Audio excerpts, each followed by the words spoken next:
अस्सलामुअलैकुम। उम्मीद है आप सब लोग ठीक ठाक और खैरियत से होंगे। मैं हूँ डाइटिशियन फाइका और आज मैं टॉपिक पे डिस्कशन करना चाह रही थी। तो माइक्रो न्यूट्रिएंट्स क्या होते हैं? हमारे पास 2 टाइप्स के न्यूट्रिएंट्स होते हैं, एक माइक्रो न्यूट्रिएंट्स और एक मैक्रो न्यूट्रिएंट्स। ठीक है, मैक्रो न्यूट्रिएंट्स वो होते हैं जो हमारी बॉडी को लार्ज अमाउंट में, लार्ज क्वांटिटी में रिक्वायर्ड होते हैं। इसके बरक्स जो माइक्रो न्यूट्रिएंट्स होते हैं हमारी बॉडी को लो अमाउंट में, लेस अमाउंट में रिक्वायर्ड होते हैं। ठीक है, अब न्यूट्रिएंट्स हमारी बॉडी की मेंटेनेंस के लिए, उसको ग्रोथ के लिए, उसको एनर्जी प्रोवाइड करने के लिए बहुत ज़्यादा ज़रूरी है। हम मतलब सबसे ज़्यादा मेन अगर हम कहें ना तो प्रॉपर बॉडी की फंक्शनिंग के लिए हमारे पास मैक्रो न्यूट्रिएंट्स रिक्वायर्ड होते हैं और इनको हम लोग बॉडी में ये लार्ज अमाउंट में हमारी बॉडी को चाहिए ही चाहिए होते हैं।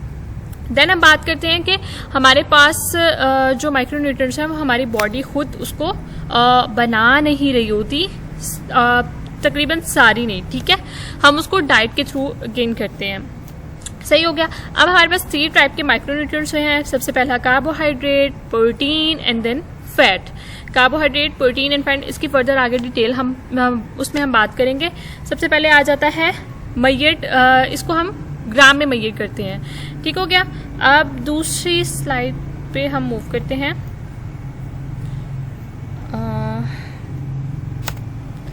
ये अब हम बात करते हैं कार्बोहाइड्रेट्स पे। कार्बोहाइड्रेट्स क्या है? हमारी डाइट का एक मेन कंपोनेंट है। उसमें कौन कौन सी डाइट में कौन कौन सी चीज़ें आ जाती हैं? Sugar, starch, fibres. अब इन शुगर, स्टार्च और फाइबर्स में ये हमारे पास किस में फाउंड होते हैं, किस में पाए जाते हैं? हमारे पास फ्रूट्स में, ग्रेन्स में, वेजिटेबल्स और डेयरी प्रोडक्ट्स यानी मिल्क से रिलेटेड जो भी प्रोडक्ट्स होंगी। अब हमारी इम्पोर्टेंट हेल्दी डाइट के लिए, हमारी एक अच्छी डाइट के लिए हमारे ग्रुप्स में कार्बोहाइड्रेट्स का होना मस्ट है। और ये क्यों है? क्योंकि ये हमारी बॉडी का जो मेन सोर्स ऑफ एनर्जी है ना, वो है ही कार्बोहाइड्रेट। सही है। और इसकी क्वांटिटी के बारे में बताया हुआ है कि रिकमेंडेड डेली डाइट जिसे हम RDA भी कहते हैं, तो अडल्ट्स में कार्ब्स की जो अमाउंट है वो 135 ग्राम्स है। सही हो गया। Should be between 45 and 65 of total calories. अब 1 ग्राम ऑफ कार्बोहाइड्रेट की अक्सर MCQs में भी क्वेश्चन पूछ लिया जाता है, या वैसे जनरल क्वेश्चन भी पूछ लिया जाता है आपके में वाइवा में थ्रू। तो पूछा जाता है कि आपको 1 ग्राम कार्बोहाइड्रेट कितनी कैलोरीज के इक्वल है? तो इस 4 कैलोरीज के इक्वल है। सही हो गया। अब कार्बोहाइड्रेट्स की क्लासिफिकेशन के बारे में जाते हैं। तो कार्बोहाइड्रेट हमारे पास मेनली 3 कंपाउंड से बना हुआ है, 3 कंपोनेंट से, कार्बन, हाइड्रोजन एंड ऑक्सीजन। हमारे पास ये 3 मेन कंपोनेंट्स इसमें पाए जाते हैं। अब इसको 3 मेन ग्रुप्स में डिवाइड किया जाता है, monosaccharides, disaccharide and polysaccharide. Monosaccharide, disaccharide, polysaccharide. अब अगर मैं मोनोसेक्राइड्स, हमारे पास मोनोसेक्राइड्स मीन्स 1, मोनो 1 से ही आपको जाहिर हो गया, di means 2 and poly means number of disaccharides. ठीक है, अब आगे बात करते हैं कि इन्होंने हमें यहाँ पे 2 एग्जांपल्स भी दिए हैं, स्टार्च पॉलीसेक्राइड और non starch polysaccharide. Starch polysaccharide वो होते हैं जिसमें हमारे पास स्टार्च प्रेजेंट हो, स्टार्च मौजूद हो पॉलीसेक्राइड्स में। उसकी एग्जांपल ये है कि अमाइलोज और अमाइलोपेक्टिन। अब नॉन स्टार्च पॉलीसेक्राइड वो होती हैं जिसमें स्टार्च के अलावा अदर कंपोनेंट्स प्रेजेंट हो, जैसे कि सेलुलोज और हेमीसेलुलोज।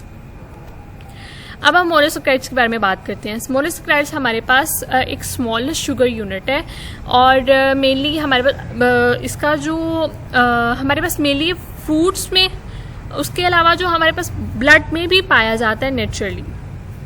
अब इसका एम्पिरिकल फार्मूला देख लेते हैं। तो उसका एम्पिरिकल फार्मूला है C कार्बन, H2 2 हाइड्रोजन और O ऑक्सीजन। ठीक है, ये ऊपर भी पीछे भी मैंने बताया था। इसके 3 मेन कंपोनेंट्स हैं। सही हो गया। अब इसमें इसकी एग्जांपल्स क्या है? Glucose, galactose and fructose. अब ग्लूकोज, ग्लैक्टोज एंड फ्रुक्टोज हमारे पास सिंपल शुगर है, सिंपल कार्बोहाइड्रेट्स जो कार्बोहाइड्रेट्स में पाए जाते हैं। ठीक है, अब glucose is a major source of energy for a cell. ये बात मैंने पहले भी बताई थी कि ग्लूकोज हमारे पास एक मेजर सोर्स है किसका? एनर्जी का। हर सेल में हमारे पास डाइसेक्राइड, वॉट एवर डाइसेक्राइड्स हमारे पास हमने लिए हैं, या फिर पॉलीसेक्राइड जो हमने अपने माउथ के अंदर रखा, वो आगे डाइजेशन और ऑब्जॉर्प्शन का टॉपिक जब मैं पढ़ाऊंगी तो मैं बताऊंगी। हमने अपने माउथ में रखा मेनली हमने पॉलीसेकेराइड्स लिया, उसमें माउथ में जो सलाइवा था उसने रिएक्ट किया, उसकी ब्रेकडाउन स्टार्ट की, कुछ को मोनोसेकेराइड्स में कन्वर्ट कर दिया। बाकी मेनली हमारी डाइजेशन जो जाके होगी वो हमारी स्मॉल इंटेस्टाइन में होगी, लेकिन स्टमक में जाके एसिड भी उसको तोड़ फोड़ करेगा और ग्लूकोज बनेंगे। मेनली हमारी जो डाइजेशन अगर होगी वो हमारे पास स्मॉल इंटेस्टाइन में होगी, तो स्मॉल इंटेस्टाइन में जो वहाँ पे ग्लूकोज बनेगी वो फिर हमारे पास ब्लड स्ट्रीम में और पूरी ओवरऑल सेल्स में जाएगी, बॉडी के सेल्स में, और फिर वो एनर्जी प्रोवाइड करेगी। ठीक हो गया। अब ह्यूमन न्यूट्रिशन में ग्लैक्टोज जो होता है वो हमारे पास डेयरी प्रोडक्ट्स और मिल्क में पाया जाता है। ठीक है, ग्लैक्टोज और ग्लूकोज मिलके लैक्टोज बनाते हैं इस तरह, और फ्रुक्टोज हमारे पास वेजिटेबल्स और फ्रूट्स में पाया जाता है। ठीक हो गया। अब हम बात करते हैं डाइसेक्राइड्स की। मैंने बात की कि monosaccharides mean one sugar, one monosaccharides mean one glucose का यूनिट, ऐसे बात करते। तो डाइसेक्राइड में हमारे पास 2 monosaccharides join and there is removal of water. जब 2 मोनोसेक्राइड्स हमारे पास ज्वाइन करते हैं, दोनों मोनोसेक्राइड हमारे पास मिलते हैं, और उसके मिलने से क्या होता है, ब्रेकडाउन होती है, बॉन्ड की ब्रेकडाउन होगी, वहां से एक से H निकलेगा और एक से OH, तो वाटर की रिमूवल हो जाएगी, तो उसके नतीजे में हमारे पास डाइसेक्राइड बनता है। सही, इसकी एग्जांपल्स क्या है, लैक्टोज, माल्टोज और सुक्रोज। सुक्रोज हमारे पास मेनली ये टेबल शुगर जो हम आम घर में यूज करते हैं। अब उन्होंने बताया है कि जब ग्लूकोज और ग्लैक्टोज ये जब दोनों मिलते हैं तो हमें क्या बनाते हैं, लैक्टोज बनाते हैं। मैंने पीछे भी बताया था कि ग्लैक्टोज और ग्लूकोज मिलके लैक्टोज बनाते हैं, और ये हमारे पास मेरी नेचुरल शुगर है जो मिल्क में पाई जाती है। मतलब कि अल्लाह ताला की तरफ से, कुदरत की तरफ से ये हमारे पास मिल्क में कौन सी शुगर पाई जाती है, लैक्टोज। ठीक, अब ग्लूकोज और फ्रुक्टोज ये दोनों मिलके क्या बनाते हैं, सुक्रोज, जो हमारे पास मैंने बताया कि हमारे पास टेबल शुगर जो आम घर में हम अपनी शुगर इस्तेमाल करते हैं वो होती है सुक्रोज। और ग्लूकोज और ग्लूकोज मिलके माल्टोज बनाती है। मोटिव मतलब हमारे पास स्टार्च वगैरह में ये पाई जाती है। ठीक हो क्या। अब हम बात करते हैं पॉलीसेकेराइड्स की। पॉलीसेकेराइड्स मेनली क्या होते हैं, जब हमारे पास बहुत ज्यादा मोनोसेकेराइड्स कंबाइन होते हैं तो वो क्या बनाते हैं, पॉलीसेकेराइड्स। नंबर ऑफ चेन्स बनती हैं तो वो पॉलीसेकेराइड्स, नंबर ऑफ मोनोसेकेराइड्स आपस में ज्वाइन होते हैं तो वो क्या बनाते हैं, पॉलीसेकेराइड्स। ठीक है।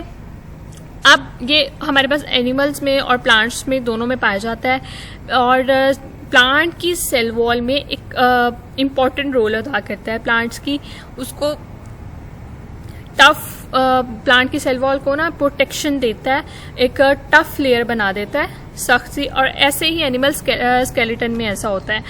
अब जो पॉलीसेकेराइड्स होते हैं वो मैंने बताया कि वो जब डिफरेंट नंबर ऑफ मोनोसेकेराइड्स आपस में कंबाइन होंगे तो हमारे पास क्या बनाएंगे, नंबर ऑफ मोनोसेकेराइड्स कंबाइन होंगे, पॉलीसेकेराइड बन गए। अब हमारे पास 2 तरह की चेन्स हो सकती हैं, एक होती है ब्रांच चेन और एक होती है अनब्रांच चेन।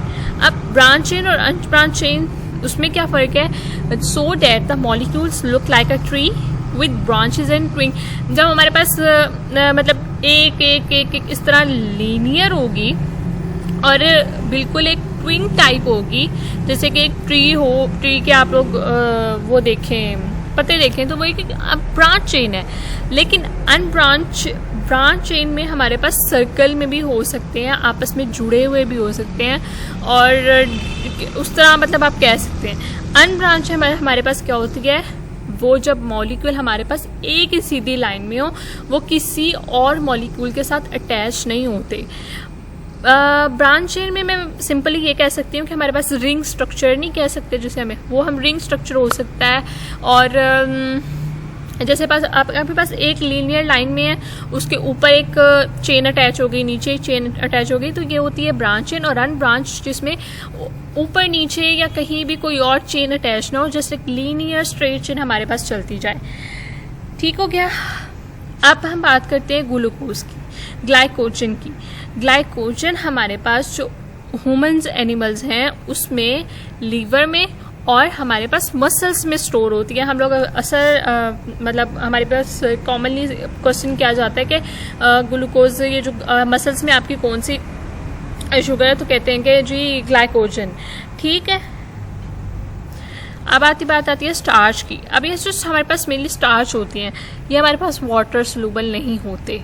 हमारे पास वाटर सोल्यूबल नहीं होते, और जो हमारी जो मेनली हमारी ह्यूमन डाइजेस्टिव ट्रैक है ये इसे मेनली अच्छी तरह डाइजेस्ट नहीं कर पाते। और ह्यूमन अगर अमाइलेज एंजाइम है जिसकी वजह से ये इसको डाइजेस्ट करते हैं बट नॉट प्रॉपरली। हमारे जैसे स्लाइवा के अंदर अमाइलेज, स्लाइवरी अमाइलेज एक एंजाइम पाया जाता है। जब हम अपने फूड को अपने माउथ में रखते हैं तो जो पॉलीसेक्राइड्स होते हैं उसमें मेनली जो पॉलीसेक्राइड्स होंगे, अब जो हमारे स्लाइवा के अंदर वो स्लाइवा हमारे पास सिक्रीट करेगा स्लाइवरी अमाइलेज एंजाइम को। वो स्लाइवरी अमाइलेज हमारे पास फूड के ऊपर रिएक्ट करेंगे और उसकी ब्रेक डाउन करना स्टार्ट कर देंगे, उनको डाइसेक्राइड्स में कन्वर्ट करना स्टार्ट कर देंगे। बट नॉट ऑल, सबको नहीं करेंगे, कुछ कुछ को डाइजेस्ट करना स्टार्ट कर देंगे, उसको तोड़ फोड़ करेंगे जब हम च्युइंग कर रहे होते हैं, चबा रहे होते हैं। अच्छा, आपने अक्सर नोट किया होगा कि हम लोग कोई भी बेशक एक पापड़ लें, पापड़ को अपने मुंह में रखें बगैर उसकी च्युइंग के, जस्ट अपने मुंह में रखें, उसके अंदर उस पर सलाइवा रिएक्ट करेगा और उसका टेस्ट स्वीट हो जाएगा। ठीक है, सॉरी। अच्छा, एग्जाम्पल्स क्या हैं इसकी? Fruits, vegetables, pulses and whole meal pastas. ये हमारे पास सॉरी हाँ, मैं यहाँ पे थी। सेलुलोज हमारे पास क्या है कि स्ट्रक्चरल कॉन्स्टेंट ऑफ प्लांट, हमारे पास प्लांट्स का स्ट्रक्चर जो मेनली डिपेंड करता है वो हमारे पास सेलुलोज पे करता है, सेलुलोज बनाता है उससे, और ये हमारे पास पॉलीसेक्राइड है। ठीक है, अब हमारे पास दो तरह के कार्ब्स होते हैं, वो हमने उसकी क्लासिफिकेशन की थी, ये हमने उसकी कार्ब्स के बारे में। अब दो तरह के कार्ब्स होते हैं, सिंपल और कॉम्प्लेक्स कार्ब्स। अब monosaccharides, disaccharides are simple carbohydrate. ये तो हमारे पास दोनों मोनोसेक्राइड, डाइसेक्राइड सिंपल कार्बोहाइड्रेट्स को सिंपल कार्बोहाइड्रेट्स क्यों कहेंगे? क्योंकि मोनोसेक्राइड्स हमारी बॉडी में गया, वो तो फौरन ग्लूकोज बन गया। ठीक, ओके।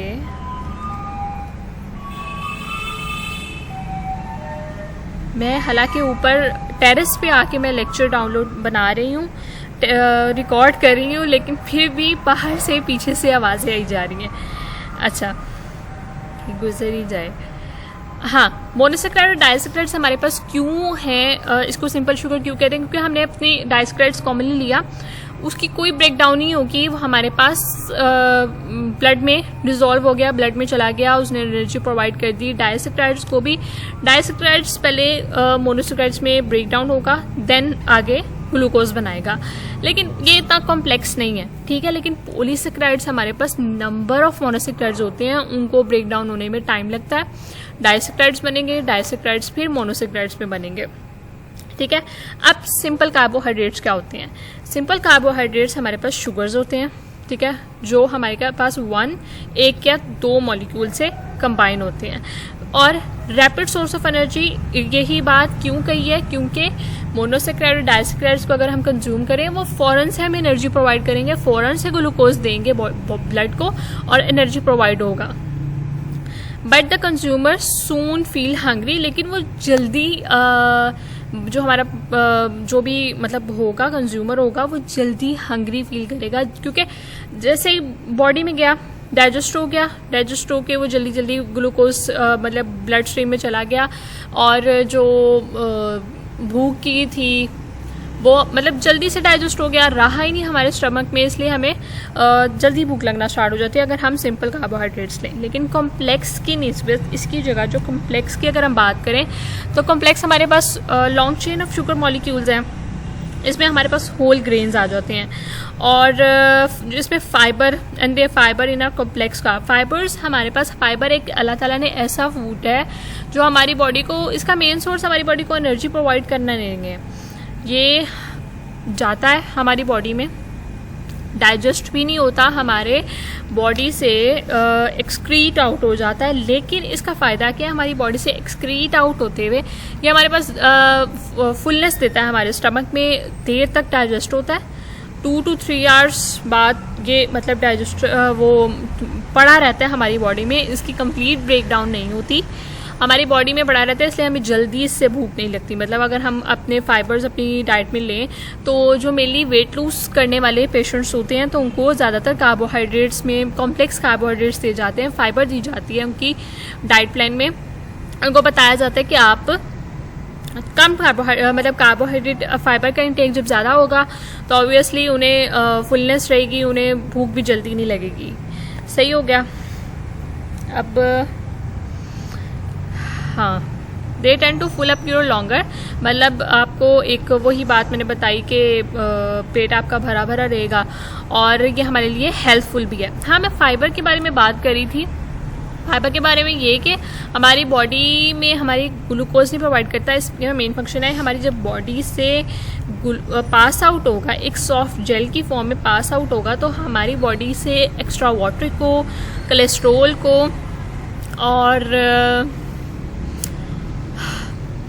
एक्स्ट्रा जितनी भी हमारी बॉडी के लिए हार्मफुल है उसको अपने साथ अटैच करता हुआ बाहर ले जाएगा। They are considered more helpful and they contain more vitamins, minerals and fiber. हमारी बॉडी को हाँ विटामिन, मिनरल और फाइबर जैसे प्रोवाइड कर रहा है, बट हमारी बॉडी को एनर्जी प्रोवाइड नहीं कर रहा, क्योंकि मैंने पहले बताया था कि कार्बोहाइड्रेट इम्पॉर्टेंट है बट एनर्जी प्रोवाइड करने के लिए, लेकिन जो हमारे पास एक वाइट फाइबर है जो हमारी बॉडी को एनर्जी प्रोवाइड नहीं करता। अब एग्जाम्पल इंक्लूड, इसकी एग्जाम्पल्स क्या है? फ्रूट्स है, vegetables, pulses and whole pasta.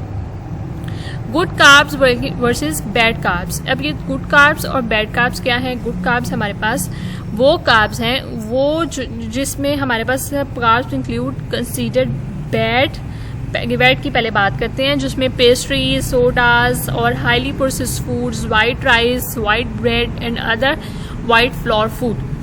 अच्छा, इनको बैड कार्ब्स क्यों कहते हैं? पेस्ट्रीज क्या होती हैं? पेस्ट्री हमारे लिए बैड कार्ब है, हमें वो एनर्जी प्रोवाइड करने के बजाय हमारी बॉडी को ही नुकसान दे रही होती है।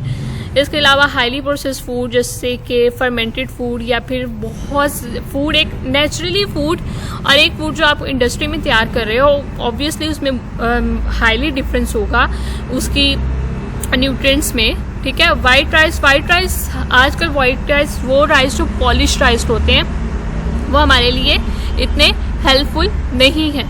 वाइट ब्रेड और अदर वाइट फ्लोर ये जो मैदा वगैरह और ये मैदा, उसका जो आटा हम लोग खा रहे होते हैं मेनली, हमारे लिए इतना हेल्पफुल नहीं है, उसे बैड कार्ब्स में कंसीडर किया जाता है। They are food with simple carbs. ठीक है। अब गुड कार्ब्स कौन से होते हैं? Good carbs usually consider good are complex carbs. जो हमारे पास कॉम्प्लेक्स कार्ब्स होते हैं उन्हें हम गुड कार्ब्स कहते हैं। ठीक है। Such as whole grains, fruits, vegetables, beans and legumes हमारे पास गुड कार्ब्स में कंसीडर होते हैं। They are not only process more slowly but are also can bounty of other nutrients, क्योंकि इनके साथ ना ये सिर्फ हमें एनर्जी प्रोवाइड नहीं कर रहे होते, इनके साथ हमारे पास और भी बहुत से न्यूट्रिएंट्स हमें हमारी बॉडी को मिल रहे होते हैं। ये इनका डिफरेंस है गुड कार्ब्स और बैड कार्ब्स का। गुड कार्ब्स क्यों है? लो और मॉडरेट इन कैलोरीज इसमें हाई नहीं होती। इसके बरक्स जो बैड कार्ब्स होते हैं उनमें कैलोरीज हाई ज़्यादा होती है। न्यूट्रिएंट का डिफरेंस है, गुड कार्ब्स में हमारे पास न्यूट्रिएंट ज़्यादा होता है और बैड कार्ब्स में हमारे पास लो न्यूट्रिएंट्स होते हैं। हाई नेचुरल अकरिंग फाइबर, लो इन सोडियम। गुड कार्ब्स में सोडियम लो होता है और सैचुरेटेड फैट कम होता है और कोलेस्ट्रॉल कम होता है। इसके निस्बत, इसके अगेंस्ट ऑपोजिट हमारे पास बैड कार्ब्स में ये चीज़ें ज़्यादा होती हैं। बस आज के लिए इतना ही। मेरा गला भी जवाब दे रहा है। बाकी लेक्चर इंशाल्लाह मैं अपने लेक्चर में बताऊंगी अपने नेक्स्ट वीडियो में। Thanks for watching. वीडियो पसंद आए तो लाइक, सब्सक्राइब और शेयर ज़रूर कर दीजिएगा। अल्लाह हाफिज़। दुआ में याद रखिएगा। Take care.